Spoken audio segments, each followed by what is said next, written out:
Good morning, everyone, and welcome. Bonjour à tous et à toutes. Thank you for joining us today for this very important announcement. I would like to begin by acknowledging we are here on the traditional territory of the Mississaugas of the Credit First Nation. We thank the treaty holders for being stewards of this traditional territory. My name is Francesco Sorbara. I am the Member of Parliament for Vaughan Woodbridge and the Chair of the Government's Auto Caucus. I'm very pleased to be here with you all this morning. I would like to also acknowledge a number of my colleagues here this morning, along with Minister Anand.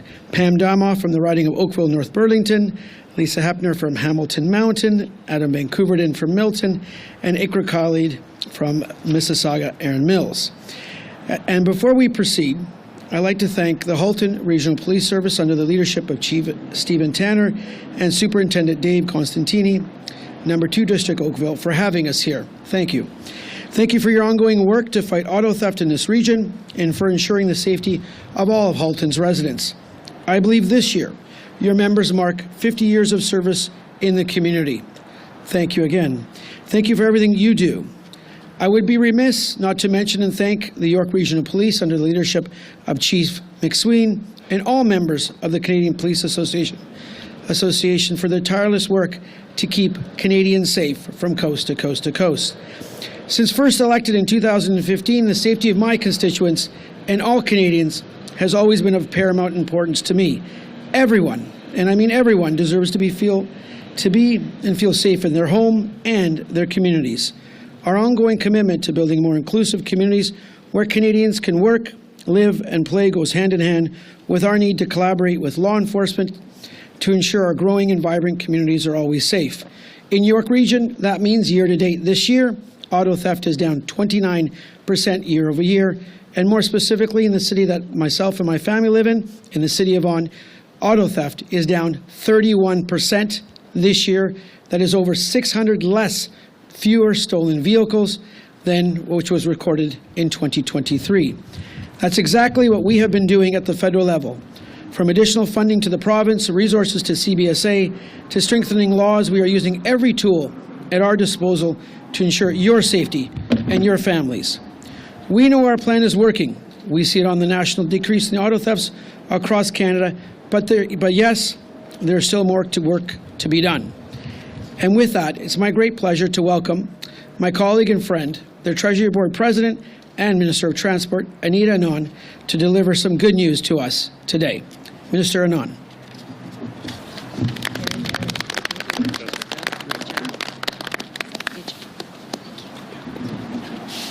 Those are mine. I don't need them yet. Those are just a Q&A. Yeah.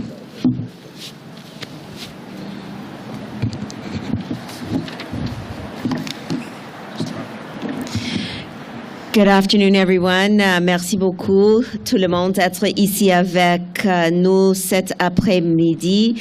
Ici à Oakville, ma circonscription here in Oakville, it's just wonderful to see everybody, and I want to give a large thanks to everybody standing up here as well. I won't go through everyone's names, but given that we're all pretty much GTA and local, I'm sure you know who everybody is, but thank you all for being here. It means a lot. And I will just say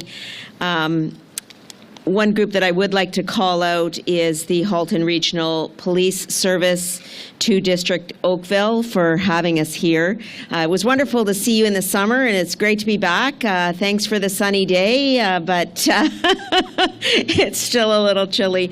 But in particular, Superintendent Dave Costantini, thank you so much. Acting Inspector Ron Wright, Acting Inspector Matt Kohler, Acting Sergeant Emmerich Remy, Sergeant Ron Strouch, and Julie Rolfe, thank you so much for everything you and your teams do to keep our community safe. And as I said, I'm joined today by my caucus colleagues and members of the Oakville Town Council. And we are very pleased to be here with everyone because to fight auto theft, we all need to work together. Now, as you know, this past February, the Government of Canada held a national summit to combat the growing threat of of auto theft. Et comme vous le savez, en février dernier, le gouvernement du Canada a tenu un sommet national pour lutter contre la menace croissante de vol d'auto. We brought together at that summit federal and provincial ministers, mayors, industry leaders, law enforcement, and vehicle manufacturers, in fact, to find solutions.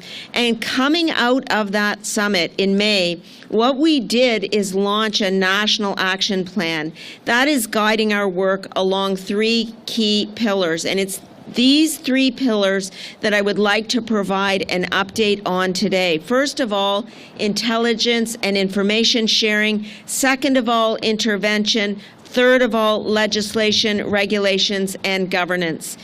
Today, this update is going to be about the progress that we have made. Aujourd'hui, je suis ici pour parler des progrès qu'on a réalisés avec ces 3 piliers.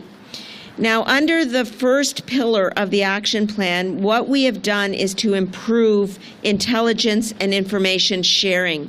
The RCMP, the OPP, the Sûreté du Québec, and the CBSA are working together via integrated task forces to target organized crime.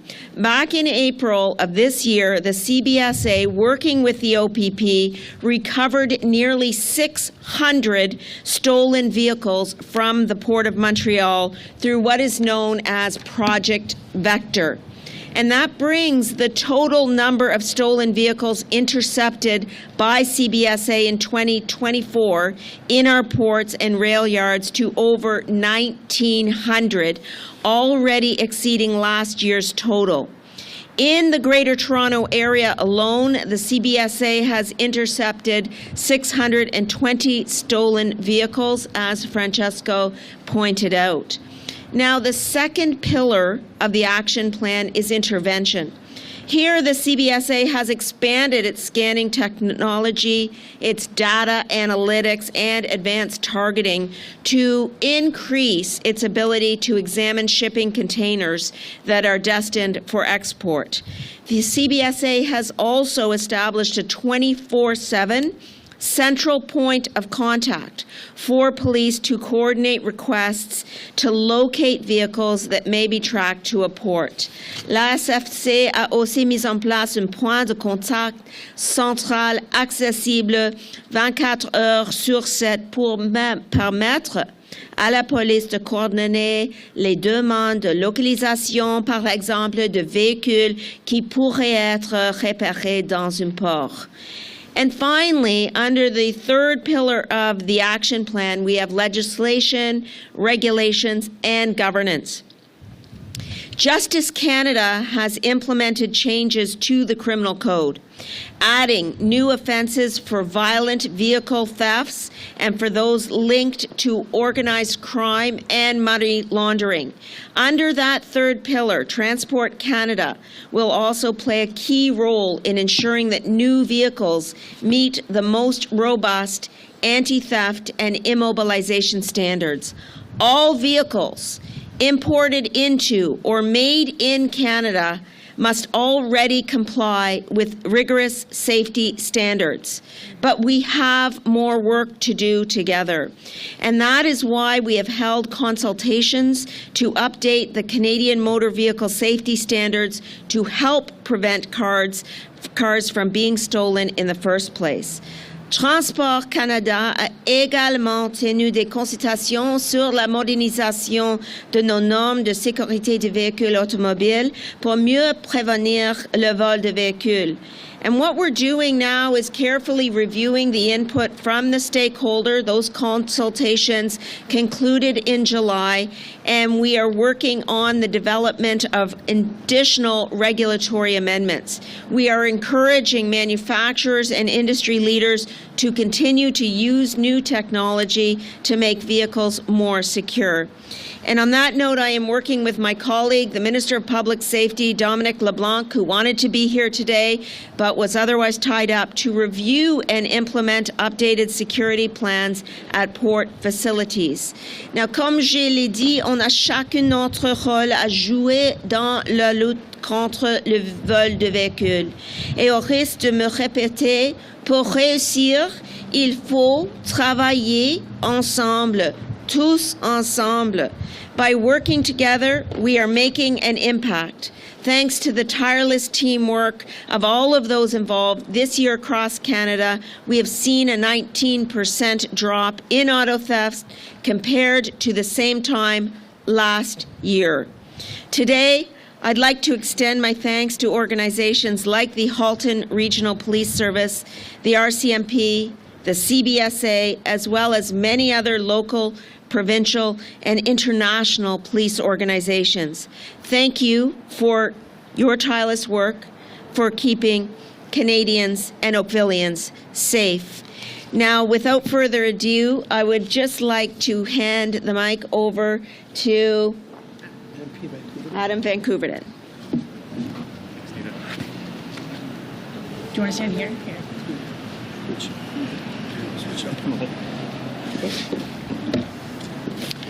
Hi, everyone. Good afternoon. My name is Adam Van Koeverden. I'm the Member of Parliament for Milton, the riding just on the other side of the 407.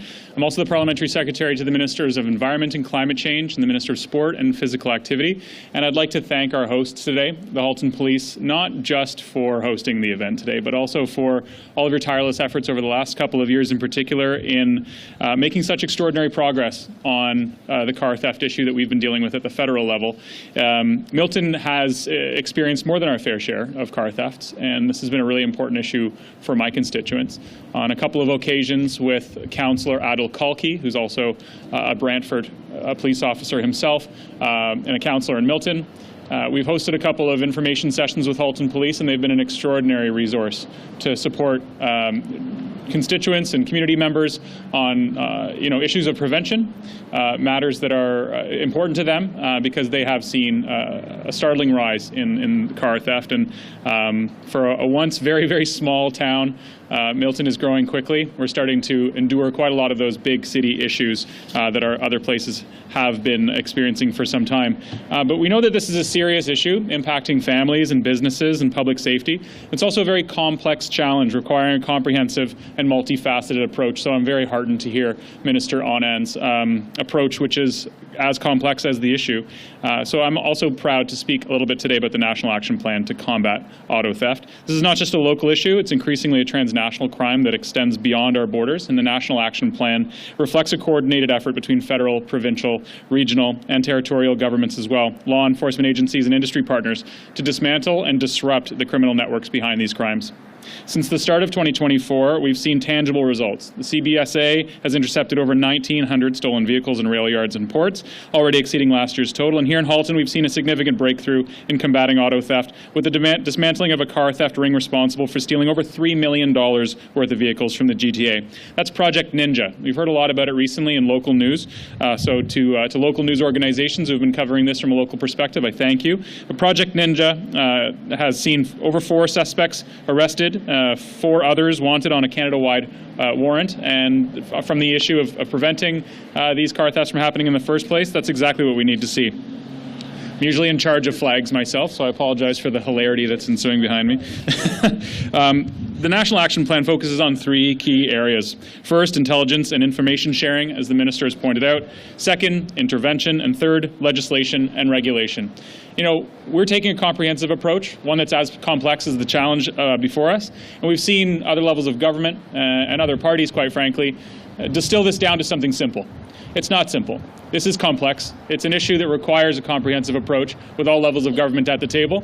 So I'd encourage colleagues and members of other jurisdictions to stop pointing fingers, to come to the table, work together, find a collaborative approach, and commit to their jurisdiction and ensure that we're all going beyond our jurisdiction, not pointing fingers and suggesting that other people aren't doing their work. Because we know that work's not done. This is a problem that demands ongoing attention, and the government will continue to review and update this action plan as we go forward, working alongside law enforcement, communities, and international partners to keep our streets safer and our vehicles secure. So thank you, and I appreciate everybody's involvement today. Thank you for being here, and it's now an honor and privilege to invite to the podium my mother's MP, Pam Damoff.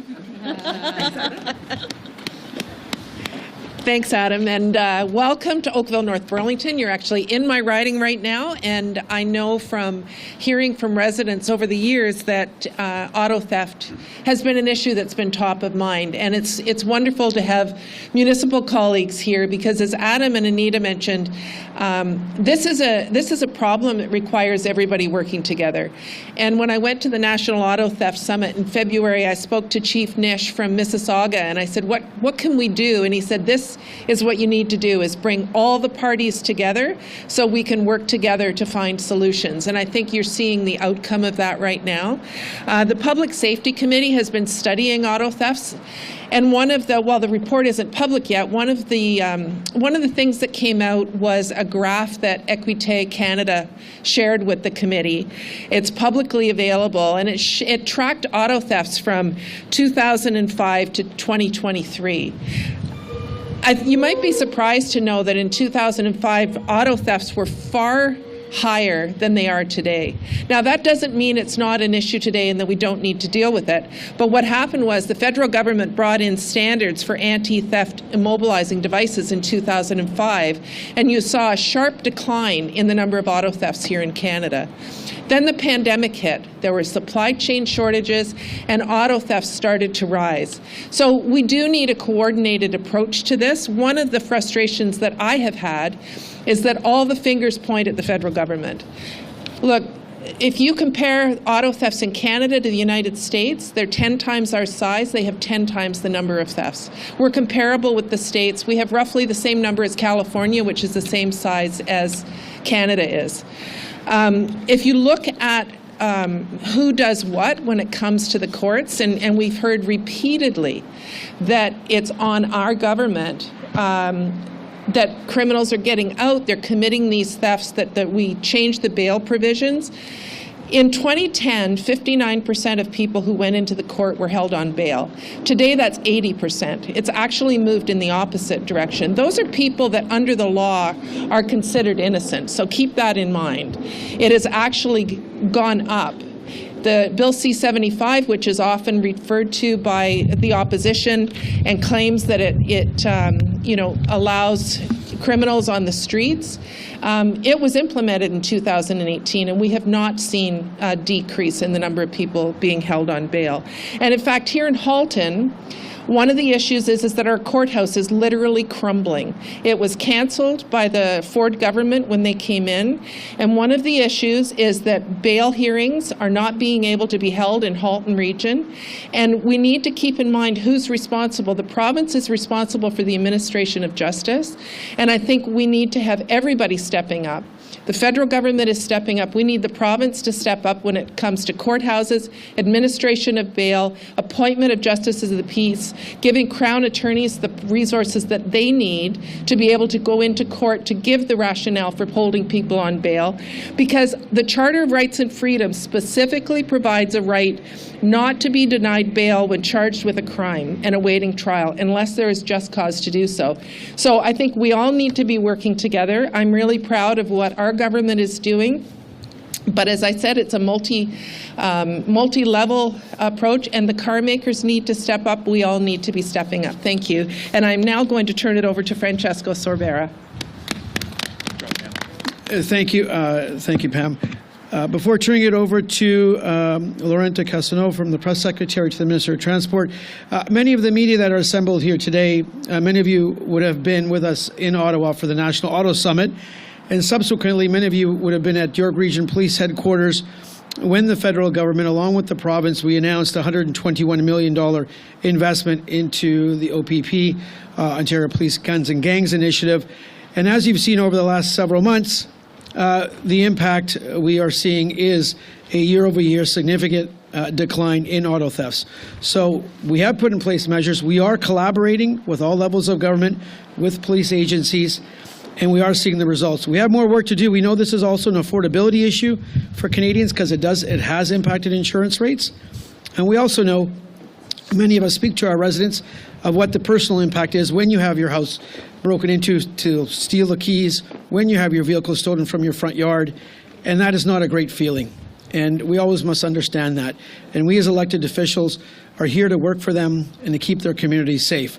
So without further ado, I do turn it over to the media for questions, and the Press Secretary, Laurent, the Minister of Transport, will moderate the Q&A session. Thank you very much. Over to you, Laurent. Thank you very much, MP Sorbara. So the media availability will begin now. Please state your name and outlet before asking the question and follow up. Thank you. Hi, this is a question for Minister Anand. I'm Charles Diagro with CBC's program Marketplace. Lots of talk today, but I want to ask you specifically about anti-theft standards. And we're talking about those standards for car manufacturers and vehicles in particular. When are you going to update those anti-theft standards, and what's taking so long? Thank you for the question. Before I respond, I would like to remind everybody that the Canada Carbon rebate was placed in bank accounts yesterday, so please check your accounts. I would also like to respond to the question by saying, as I did in my remarks, that we are currently looking at the results from the consultations that were held through the summer and concluded in July. We fully recognize that road safety challenges include car theft, and that's why those consultations had to occur. The Transport Canada officials with whom I am working are now reviewing the extensive results from those consultations, the input that we receive, and the possible amendments are now being considered. So yes, we know that amending legislation does take time, but yes, we are on top of it. Those consultations have concluded. Officials are going through them and will be suggesting amendments to the regulations. Do you want to commit to a timeline for that today on when Canadians can expect to see that happen? I will not commit today, but I will commit to you that there will be updates to those regulations, and they will be based on consultations and the feedback that we receive from stakeholders and the community at large.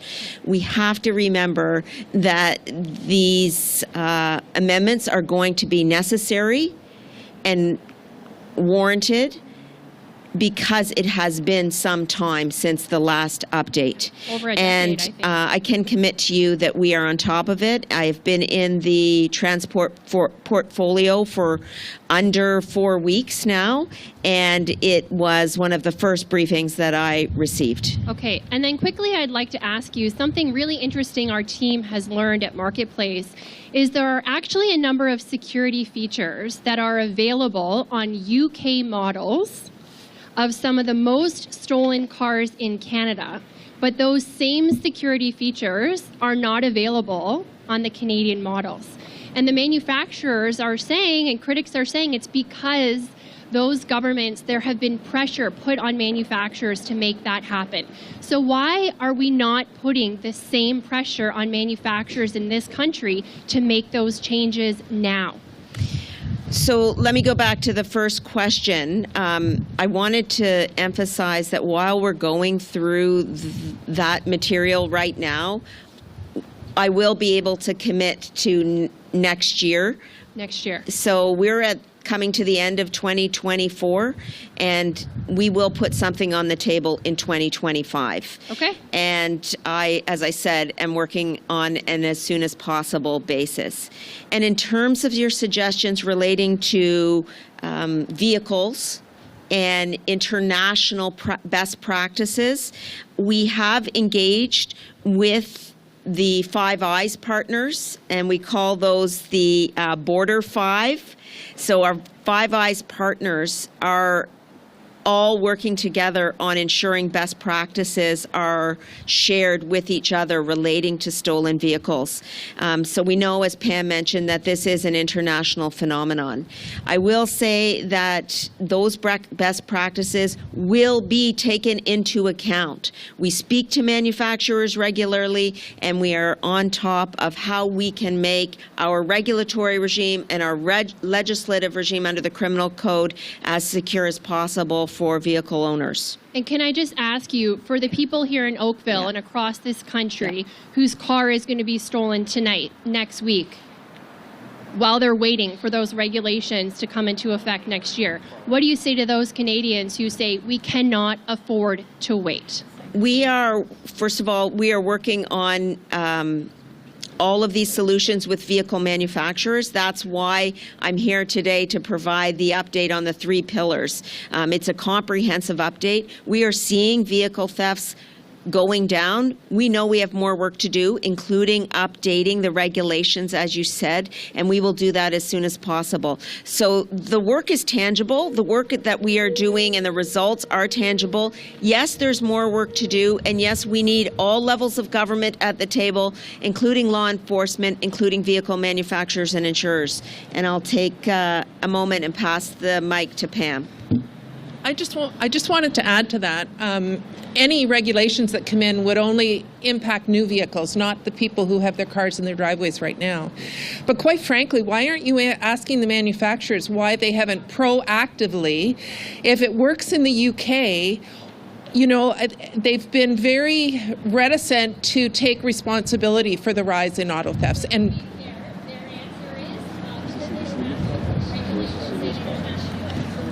well, so what she said was that they don't have to, but I do think that, you know, the manufacturers need to take some responsibility for this as well. Hi, good afternoon. Sean O'Shea with Global Television News. This is for the Minister. Following up on some of the other questions here, short of full-blown legislative changes that do indeed take some time, but this problem has been going on for some time, is there nothing that the federal government can do to incent vehicle manufacturers to do something more on an immediate basis? The federal government has the purse strings to give grants and tax breaks to organizations that manufacture cars. Are you saying there's nothing that the federal government can do to try to do something to help solve the problem of auto theft? And these thefts are of new vehicles, Minister. Actually, we've been meeting with vehicle manufacturers. They attended the February summit.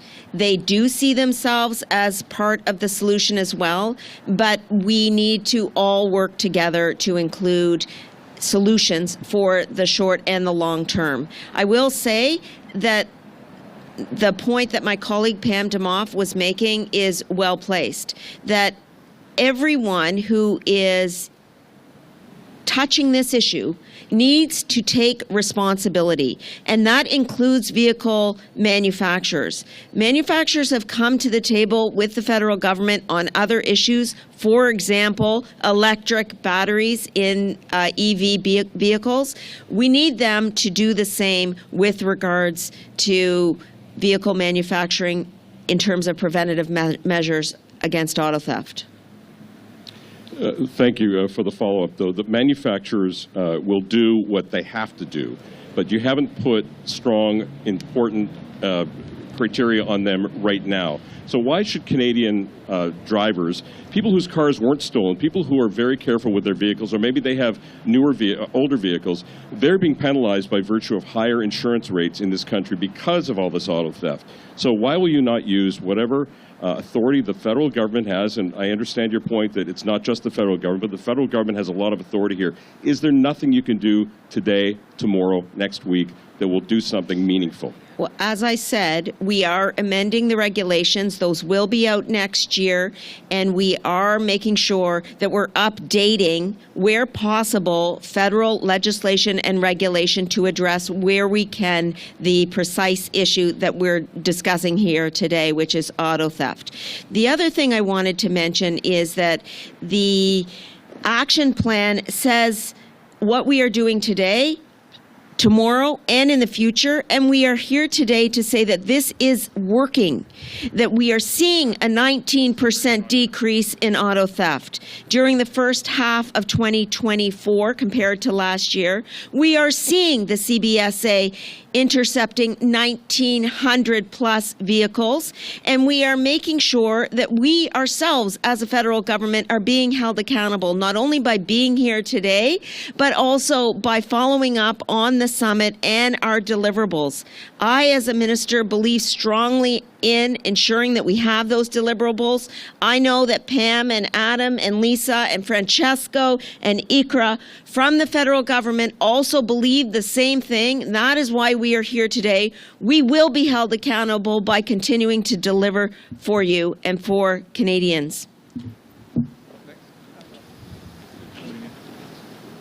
Hi, good afternoon. Steve Ryan from CP24. For a member of Parliament, Pam Damoff, if I can ask you this question. You talked about bail and the charter, and of course everybody is presumed innocent under the charter. I've talked with police leaders over the last couple of years especially, and they are concerned about violent offenders who commit violent crimes where the Crown's case is strong. Those people are being released, or repeat offenders on multiple bails, and they're being released as well. Is that a federal issue, or is that a provincial issue? Because you seem to be pointing fingers at one another. And there are provisions in that legislation to keep people detained for those two specific reasons. So whose problem is this? Well, you know, you obviously follow this issue closely. In June of 2023, we passed Bill C-48, which increased a number of penalties for violent offenses, for repeat offenders. We keep being blamed for people getting out on bail. We've changed the legislation. Now, it was only a year ago. I don't know if that's had an opportunity to filter through. But it seems the province gets a pass on what's going on, and it's strictly on the federal government and the legislation. And I'm sure you've heard that. Provincial jails are triple bunked. At Millhaven up in Milton, where Adam represents, the provincial jail is triple bunked. At Toronto South Detention Centre, they're triple bunked. Judges are not wanting to send people into those provincial jails. I've got a quote from Justice Jones from the Ontario Court of Justice that said, given the utterly dehumanizing conditions at the Toronto South Detention Centre, it must be even rarer until those conditions improve. He wouldn't send somebody to be triple bunked in that facility. We've got Crown prosecutors who are not being given the resources to be able to meet the conditions of bail, right? You've got the National Police Federation, which is the union representing RCMP officers, as you probably know, and they said that the justices of the peace, who are orders and council appointments by the province, but have no legal practice experience as a lawyer or law degree, who preside over almost all bail hearings. So I think we need to hold the province to account. I think we need to stop pointing fingers solely at the federal government on this. Look, anyone who gets out and commits another crime, it upsets all of us. It's not something that any of us want to see. But I do think that we've brought in place changes to the law in Bill C-48, even the changes that were in Bill C-75. Included provisions on intimate partner violence that makes it harder for people to get bail, right? So I hope that answered your question. Just to follow up to that. Can I just add something to that? Don't go away. I think he has another question for you. But I just want to clarify. The federal government is constitutionally responsible for the criminal code. And we have made amendments to the criminal code. We've strengthened provisions relating to carjacking to a maximum sentence of 14 years. And as Pam mentioned, a bail reform bill has been passed and has been enforced since the beginning of this year. That's the federal piece. The provincial piece is for the administration of justice, for the courthouses, for the appointment of judges who actually award bail. So to have a conversation only about the role of the federal government here is ignoring half of this issue. And we need all levels of government, and in particular the provincial government, to step up and to realize that bail is actually within the provincial jurisdiction. Granting bail, provincial jurisdiction. Courthouses, provincial jurisdiction. So let's both come to the table and have that conversation and make sure that we're making our criminal justice system working for all concerned. Thank you. And Minister, maybe I can ask, Mr. Anand, maybe I can ask you the follow-up then. When you talk about provincial government, federal government coming together, the provisions are already there in the bill law itself, where the Crown can ask for a DO, detention order, for violent crimes where the Crown's case is strong, repeat offenders. You come to the table, what's there to be discussed? The legislation is there. It's just not being implemented, and that's got a lot of people in communities very concerned. So you invite the provincial government to the table, and I appreciate that. What is there to be discussed? The legislation is there. It's just not being enforced. I just have to chime in on this, because we're having this discussion. You're asking some very, very important questions that are very relevant that we get as members of Parliament in our ridings. And with Bill C-48, the reverse onus position was put into C-48, and that bill was supported by all parties in the House, the provincial, respective provincial ministers here in Ontario, across Canada, the police associations of Canada. So the bail reform law was passed. It was passed unanimously. Now what we need to have that law actioned at the provincial level. The justices of the peace are appointed provincially. The Crown prosecutors are appointed provincially.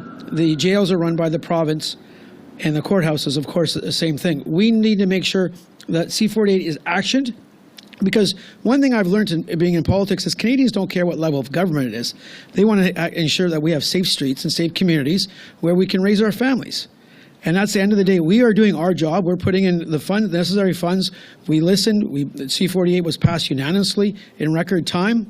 We're acting from the National Auto Theft Summit. We're seeing the results there. And we want to make sure our constituents feel safe at home. That's what it comes down to. Folks that are repeat offenders and violent offenders, that's what the reverse provision is there for, to keep them in jail. Now, if the jails are full and the resources aren't there, then the province needs to step up. But I don't personally believe in having this blame game of going back and forth, because that's not constructive for myself, my constituents, or any Canadian. Thank you. And just to the minister, I was just asking you inviting both provincial and the federal government to the table. What is there that can be discussed to fix the problem when the legislation is already there? It's just a matter of it's not being implemented, and it just, again, seems that both sides are pointing the finger. So what do you expect could happen having both sides at the table? We need each level of government to take action within their sphere of jurisdiction. And as I said, the federal government is taking action in its sphere of jurisdiction, being the criminal law of the country. And the result in terms of the provincial level of jurisdiction continues to be necessary to action. We need judges taking desensitization training. We need jails and courthouses to be adequately funded. Those are two solid areas where we should see provincial government step up. Sean O'Shea, global follow-up to anybody in the caucus. It's a GTA caucus here. Can somebody answer the question, which is how can I feel safe driving my car through the GTA and not get either the car stolen or get carjacked? Because that, in practical terms, is what's happening, notwithstanding the stats. That's happening all the time. Can you give an answer to people who drive their cars, park their cars, go shopping, about why they should feel safe as a result of anything that you all are saying today? Well, thank you for the question. I'd like to address that from a Milton perspective, because we've seen some violent carjackings like about a year ago, and an increase in 2023 in car thefts from people's driveways. I just want to say that we're all drivers too. We all have those worries as well of our families going through something like that. That's why we're here today, to provide an update on the progress, because there has been significant progress thanks to our law enforcement teams right across the country, and because of changes to our legislation, and because other levels of government are taking this seriously. That progress is important, but it's not finished yet. Changes to car manufacturing regulations, that'll take some time. That certainly wouldn't be on a 2025 model that's certainly, sitting in a parking lot or currently being shipped to Canada. That'll take longer time. So, to suggest that car regulation changes should and would make Canadians feel safe about their cars that are currently in their driveways, is probably not correct. What we need is progress from all levels of government. We've seen great progress. We've seen prevention and recovery, which are two important pillars of our plan. But above and beyond all that, when I've sat down with Halton Police, they've told me that nothing can replace two things: parking your car inside and using a steering wheel lock. And those two items have been, repeatedly explained to my constituents when we've had these car theft town halls, that if you are concerned, if you are worried about having your car stolen from your driveway, the two best things you can do is to purchase the steering wheel lock, like the bar, as it's called, I think, the club, thank you, and parking indoors if possible. But I think, to answer your question directly, why should Canadians be confident? Because we're here today talking about all the extraordinary progress that we've made, and we're here today highlighting what's still left to be done, which is on our legislative agenda as we speak. Thank you, everyone. That concludes today's event. Thank you once again, everyone. Thanks to Halton Police, and obviously thank you to the councillors and my MP colleague for being here today. Thank you.